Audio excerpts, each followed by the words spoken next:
いつでも死ねるぜっていう、意思表示っていうので、覚悟ってことですね。はい、六文銭。偉人が失敗したとかっていう時どういう行動を取ったのかってすごい大事なのかな、ね、織田信長を格闘家。こ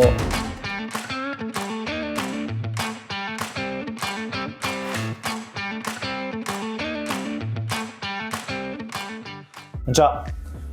三上変理大地です。本日は三上変理大地が尊敬する人物3選ということでね、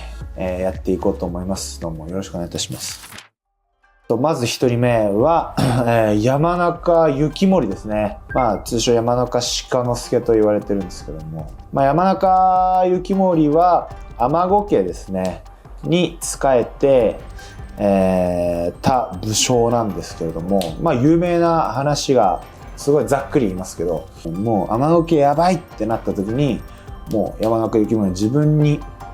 もうどんな苦悩が来てもいいからもう打ち勝ってみせますっていうのを三日月にこうお祈りするっていうその逸話がね、もうめちゃくちゃかっこよくて、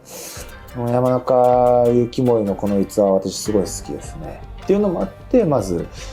山中幸盛、いわゆる戦国大名じゃないっていうのはまたなんかかっこいいですよね。サブキャラのすごいかっこいいやつみたいな感じがあって、すごい私は好きですね。山中幸盛のもう一つの逸話があって、あれは明智光秀の家臣のお城に招かれた時に、なんか2人の若者が来たらしくて、2人に対して幸盛が「お前ら戦で敵と戦った時の感覚覚えてるか?」みたいな感じを聞くんですよ。そうすると1人は「もう全部分かってもう覚えてます」みたいな、敵を切る感触だったり、相手がどんな服を着ていたのかとか、どんな馬に乗っていたのかも全部分かりますということを言うんですよ。でもう一人はもう無我夢中でそんなの全然分からなかったですみたいな、怖いっていうことに集中しちゃってなかなかこういろんな些細なことを覚えられないですみたいなことを言うんですよ。そしたらその2人が帰ってった後に幸盛が2人目の方がいい成績上げると思う。そうなんですかって言ったら、実際に1人目をすぐに討ち死にして、で2人目はそのまま結構こうなんか生きながらえたっていう。でそれは結構格闘技にも通ずるなと思ってて、その無意識ですよね、自分がどういう技を打ったのかもわからないけど試合が終わってたっていう状態が最高の状態だと思うので、まさしくその言葉が体現してて、で自分がやっぱりこう目指してるところは間違ってないのかなっていうか、その逸話もあってかなのかわかんないけど、やっぱり無意識っていいよなっていうふうに自分の中で一つ価値観があるので、私はこの逸話がすごい好きです。なるほど。単純に考えちゃうと覚えてられるぐらい冷静だった前者の方がなんかセンスいいのかなと思っちゃったんですけど、逆なんですね。だって本当に実際に戦ってみれば分かるんですけど、あれって本能の場なんですよ、だから考えてることって出ないんです、試合中には。染み込んだものしか出ないんですよ、そんな中で考えてたら余計な思考が入ってくるじゃないですか、っていうふうに私は思いますね。戦略を立てることは大事で、それを戦略を遂行させるまで体に刻んでいくっていうか、無意識レベルまで刷り込むっていうことが大事なんじゃないかなと思います。一人の山中幸盛でございます。2人目は真田信繁、いわゆる幸村ですね。これは私の好きな、六文銭の題材にもなるんですけど、真田家の家紋って六文銭で、六文銭ってなんで六文銭かっていうと、三途の川を渡るために六文銭が6文必要なんですよ、お金として。だから六文銭を旗に記しておくことによって、いつでも死ねるぜっていう、意思表示っていうので、覚悟ってことですね。六文銭、それもまたかっこいいなっていうのがありますね。あとは大阪、夏の陣夏の時に徳川家康はあと一歩っていうところまで追い詰めたっていう、その武将としての能力の高さも非常にすごい尊敬に値するというか。でね、徳川家康に日本一のつわものなりって言わしめるっていうエピソードっていろいろ盛られるけど、なんか私はその戦国武将のエピソードとかはこう物語っていう風に捉えて聞いてます。それは本当にあったかどうかは私結構置いといてますね。でもなんかかっこいいからいいじゃん、思うんで、真田幸村かっこいいっすよね。3人目は織田信長です。私が小学校2年生の時だったか、日本の偉人100人っていう、はい。ディアゴスティーニがやってるあれ月刊誌だったかな、はい。があって、それの1人目が織田信長だったんですよ。信長に関してすごい詳しくなって、それをこう読んではい。っていうのと、あとは鬼武者2と3でラスボスで出てくるのが織田信長なんで、なるほど。織田信長好きっすね。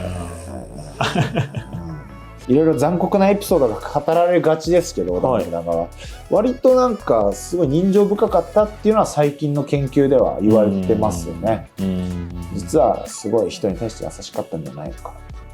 信長っていうのは特にどういったところがすごいなとかって思います？なんかあれじゃないですか、豊臣秀吉がチャチャをほっといて浮気してるみたいな話になって、チャチャが織田信長に「ひどいんです秀吉は」みたいな、はい、その時秀吉に、はい、お前もうちょい大事にしてやれよみたいなこう文を送ったっていう逸話もなんかいいですよね。素敵ですね。素敵な、はい、確かに素敵な方だなっていう。いいですね。あとは、そのお市がね、有名な話ですけど、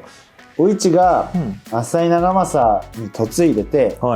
でもその中で浅井と朝倉が同盟で織田信長は姉川の合戦で戦うっていう風になっちゃったんですよ。でお市は浅井側にいるわけじゃないですか。でも兄が死んでもらったら嫌だってなるわけじゃないですか。そしたらお市は小豆の袋を信長に送るわけです。陣中見舞いみたいな感じで、信長がそこでハッと気づくんですよ。これはフクロウのネズミだということだって言って、それで戦いに行かずにこう引くっていう、それでやっぱ攻撃される、だから浅井と朝倉に攻撃されるっていうのをそこで気づいて、そうじゃあお市からのメッセージだったと。それをパッて見抜くその洞察力もすごいですよね。これはどういう意味なんだって、物事に必ず意味があるっていうふうに常に考えてたっていう証拠ですよね。そうですね。全てのものには意味があるっていうことですね。かっこいいですね。織田信長って格闘家に例えるなら誰ですか？面白い。織田信長を格闘家、豊臣秀吉はマクレガーって感じなんですけど、あれだ、ジョルジュ・サンピエールですね。 GSP、MMA の歴史を10年早めたって言われてますからね。GSP なんか GSP っぽいですね、織田信長。面白いですね。そうなんですね。なんかそんな感じするかも。徳川家康はなんかぬるまごって感じしますよ。ハビブぬるまごのルフ。三英傑をそれぞれ例えるとしたらそんな感じなんですか？歴史を学ぶ上で特に一番何を学べると思います？偉人が失敗したとかっていう時どういう行動を取ったのかってすごい大事なのかなと思いますよね。なるほど。勝ったものによって塗り替えられてるのが歴史だから、その中でも何か失敗をしたっていう、その後の行動だったり、どういうことが起きたから失敗したのかとか、そういうところにフォーカスを当てるのですごい自分に対する戒めになるというか、こういうことやったからダメだったんだ、俺もやらないようにしようとか、そういう感じで私は歴史は見るかなって感じですかね。ちなみにそれ昔からでもそうだよね、その小学校の時からって言ったもんね。でそれ大人になってから本とかを読んでますか？本はそうですね。本とか、あとは YouTube でめちゃくちゃ検索したりとかしてましたね。そうなんですね。歴史に関して言うと面白いですよ。 YouTube いいっすね、やっぱ。いいですか？ということでね、勉強不足なところが多々ございますので、何かご指摘があればぜひコメント欄に、コメントしていただけると幸いです。また次回もお手すきの際に動画をご視聴いただければというふうに思っておりますので、今後ともよろしくお願いいたします。またね。最後まで見てくださってありがとうございました。チャンネル登録といいねボタンよろしくお願いします。鬼武者に出てたのが良かったですね。何言ってんの本当に。鬼武者2と3で魔王役で出てたのが良かったですね。彼ゲームの話してますこれ。ゲームの話になっちゃった。なっちゃってますよねこれ。